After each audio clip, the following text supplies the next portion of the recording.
പൂനെയിൽ ഹിന്ദു ആധ്യാത്മിക സേവാ സംഘത്തിന്റെ ആഭിമുഖ്യത്തിൽ ഹിന്ദു സേവാ മഹോത്സവം RSS സർസംഘചാലക് ഡോക്ടർ മോഹൻ ഭാഗവത് ഉദ്ഘാടനം ചെയ്തു. മഹോത്സവത്തിൽ മുഖ്യാതിഥികളായ അയോധ്യ രാം മന്ദിർ ട്രസ്റ്റ് ട്രഷറർ പരുപൂജ്യ ഗോവിന്ദദേവ ഗിരി മഹാരാജ്, ഇസ്കോൺ മന്ദിർ സ്വാമി ഗൗരംഗ് പ്രഭു,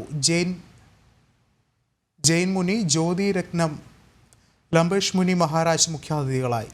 മേളയിൽ ആധ്യാത്മിക പ്രദർശനങ്ങളിൽ 200-ൽ പരം സ്റ്റാളുകൾ ഉണ്ടായിരുന്നു. സ്റ്റാളുകളിൽ ശബരിമല അയ്യപ്പ സേവാ സമാജത്തിന്റെ ആഭിമുഖ്യത്തിൽ അയ്യപ്പ പൂജകളും നടന്നു.